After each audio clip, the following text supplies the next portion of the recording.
Chinese kit time.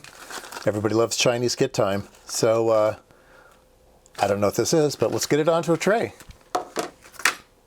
Nice.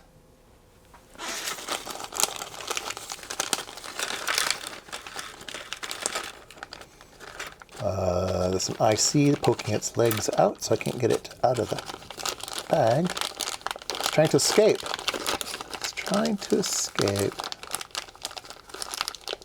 Resistance is futile. Come on. Really? There we go. All right. Let's look at the instructions.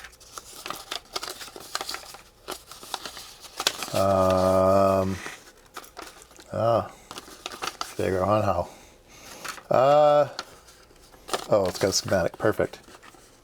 It's an NE555 that does some stuff.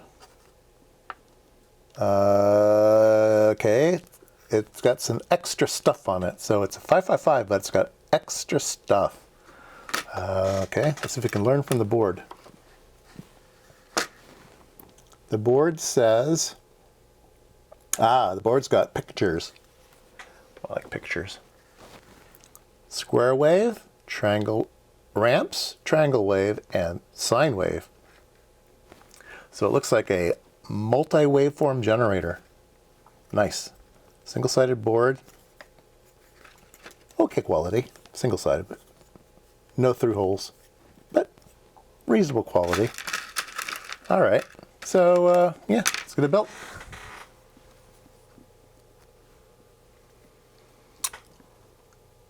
Okay, we've got three 10K resistors, and those are supposed to go in R5, 6, and 7. All right.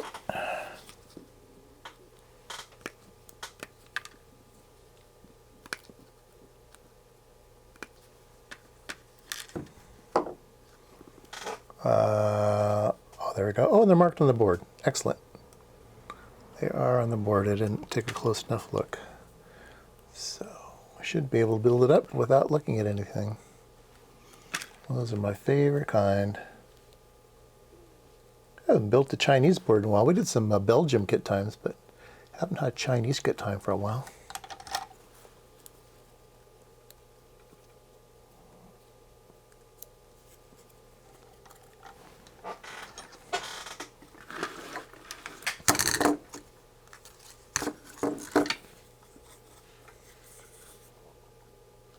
A friend of mine was working on some old piece of equipment, and I helped him out. He had a Zener diode regulator go bad. You know, the series resistor melted on him and destroyed the board and stuff. But I don't think I've done a video on how you correctly design a Zener circuit. Probably should do one of those. All right. What is the next value we have? These are those values you can never read, so I'm just using an ohm meter to read them for me. So this one is a 100K resistor, which should be R9 and 10.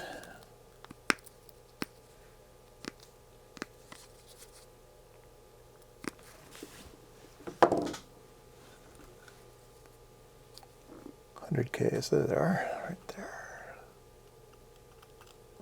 It'll be interesting to see how they get the different waveforms.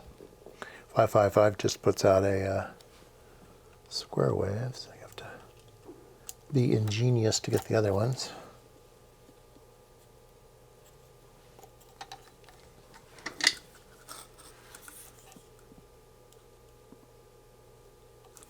Do you have to be a genius to be ingenious? I don't think so.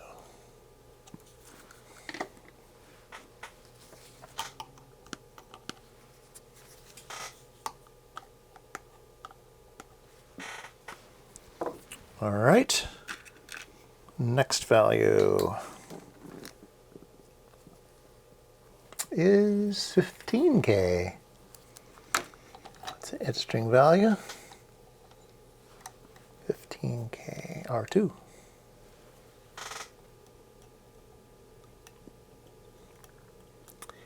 Anyway, his 23 ohm resistor is no more. It is pining for the fjords.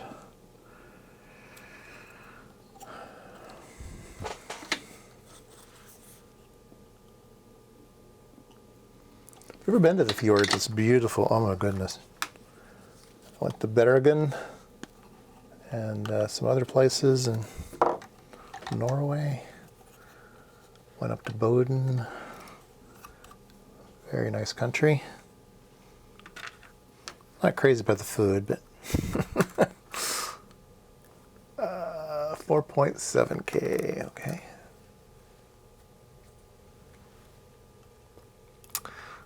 When I was in college, I had a girlfriend whose father was a physicist who worked on anti-submarine warfare, I think. And they do a lot of that in Norway, as it turns out. He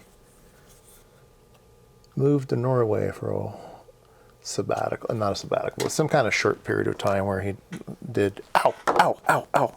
Just put a lead through my finger. Yow. That's smarted. These are those really, really fine leads. I gotta watch out what I'm doing. My cutter's magnetic and it jammed it right into my finger. Oh, that hurt. Anyway, he went to Norway. They learned how to speak a little Norwegian before he went.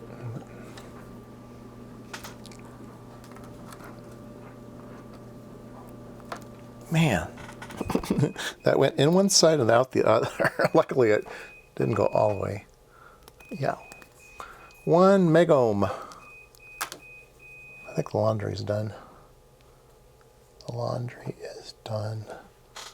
I have to share my laboratory with a washing machine. It's too bad. Other YouTubers don't have to. No, they get their own lab. Yeah. I get a garage.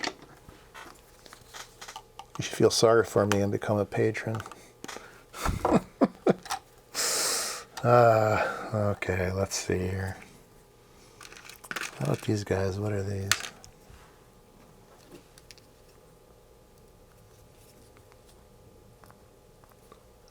One guys. I could use my own that are very nice, or I could just use these cheapy ones. We want to have it authentic, so we'll use the cheapy ones. Okay.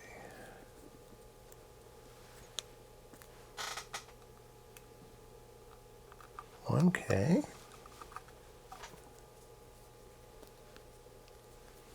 Okay.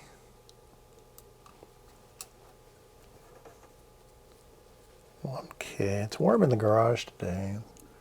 Got the air conditioner on the house. House is too cold now. Other people in the house like it cold. I like it a little bit warm. So. The garage is okay for me. Just get a bit too warm out here once in a while, then I'll turn the air conditioner on. I have a little air conditioner out in the garage.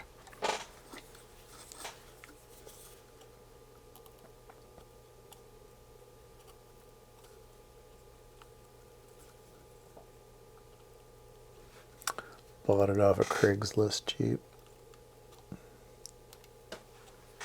You can always find things like that. People are always moving around from apartment to apartment, and they're always getting rid of little mini fridges and air conditioners and fans and things they maybe don't need at the next apartment, or they're moving out of town or whatever. So some things you can always find on Craigslist. Not test equipment though. Test equipment is sparse. A lot of old oscilloscopes, but I'm getting kind of tired of old oscilloscopes. So. All right, here is a big diode, like a 1N4000 jobber. Where does he go? Oh, 4007, look at that. Definitely don't need the 7 on this machine, but he'll work fine. What else can we do? Here's a... I can barely read that. I think there's only one of them now, so we'll just stick it in. No, there's 2 of them. Are they both the same? I think they're both the same. 9013 and a 9013, and my eyesight is just barely able to pick that up.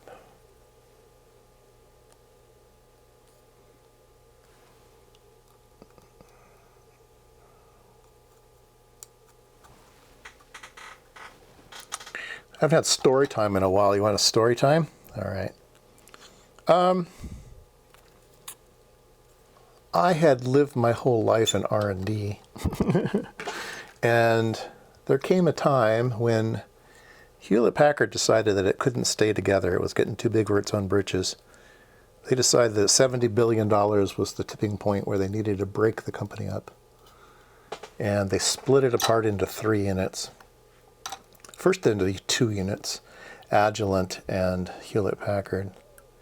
I was at HP Labs at the time, and if I had stayed at my present job, I would have ended up on the computer side of things, and Carly Fiorina had just messed that up one big mess, and I didn't want to be over there. The other side was more the sciencey people doing gene splitting, sequencing, and medical instrumentation and spectrometry and all kinds of fun stuff. And I said, that's the side I want to be on. And so I looked around for a job and found one into the photonics group, because I did optics. And the photonics group knew me, and they said, yeah, come on over. And then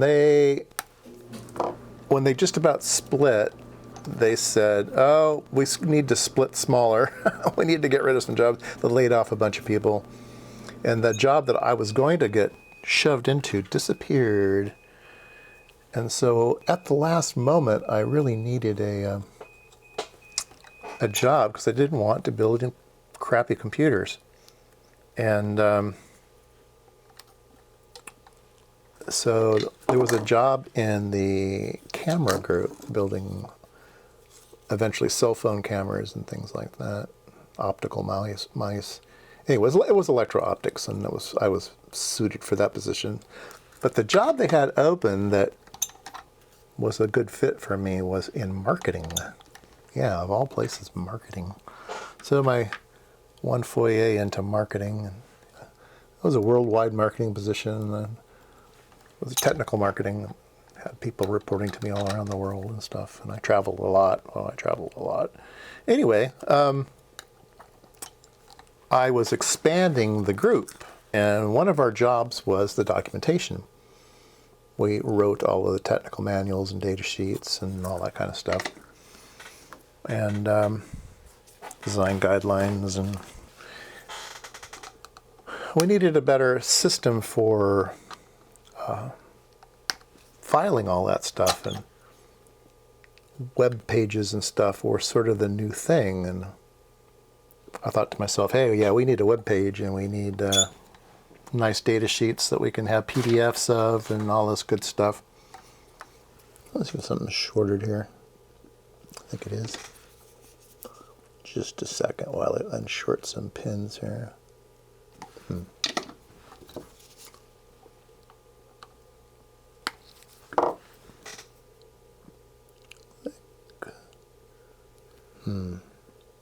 Still not sure about that.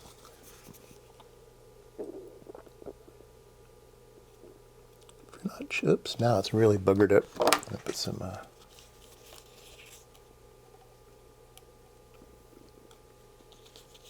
oops.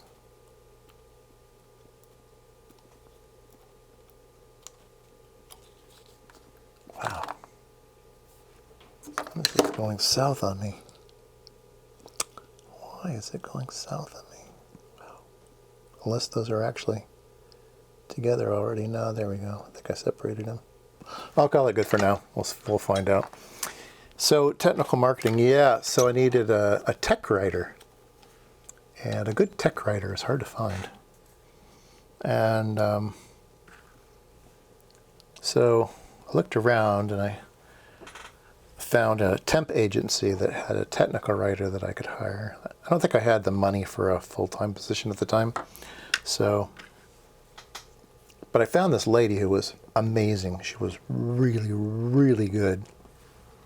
But she was a bit quirky. Did I tell the story before? Anyway, she was a bit quirky, and but really good. But like one of the boys, I mean, she liked to play poker, and yeah, she was fun. We'd bullshit about all kinds of stuff too. The only weird thing about her is her hours. She loved to work at night, like in the middle of the night. She was just a, I don't know, night owl, and I was flexible enough where that was okay with me if she got her work done. And boy, did she get her work done. I mean, she was a really good worker. So I let her slide on the whole working at night thing. And yeah, I really liked her. And then one day I was bullshitting with her. 4th and 7th. I said, "Where'd you learn all this web design stuff and all this stuff?" And she said that she had a online store where she sold stuff. Oh, that's cool. Of course she'd be good at it then, right? And that was like a side hustle of hers. Oh, what do you sell at your store? Sex toys. It was should not have been any surprise to me. It was hilarious. Oh man, that's funny. Yeah.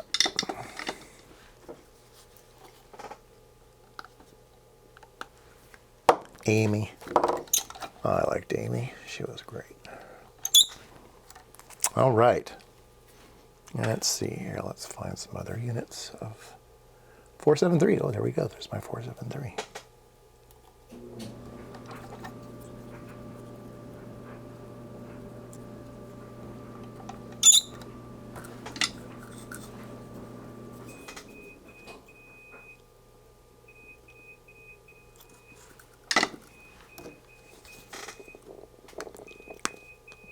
Somebody needs to get the dryer. The dryer is going to beep me to death. All right, what do we got here?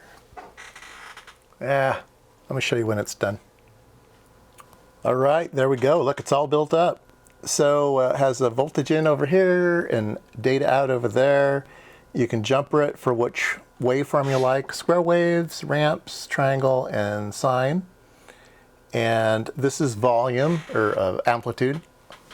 So let's take a look at what we got. Let me push this around so you can see it a little better. There we go. All right, so let me twiddle the amplitude knob. You can see it goes up and down, okay? This is what it's calling a square wave. And this is what it's calling a ramp.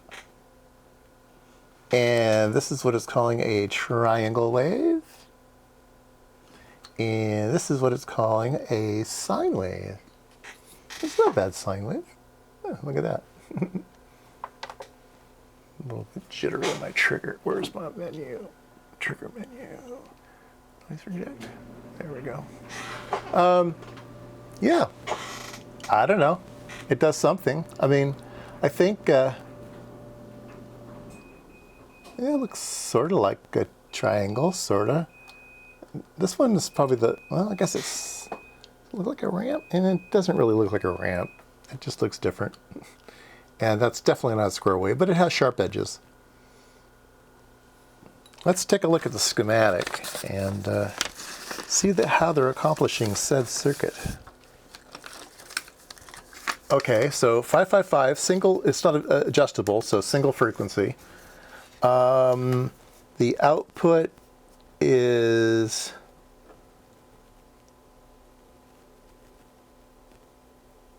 I see. So the output comes DC wise over to this capacitor and then goes out. So that's probably the square wave.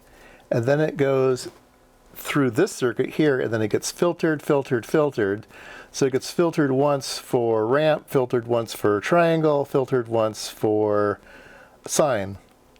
So dunk, dunk, dunk.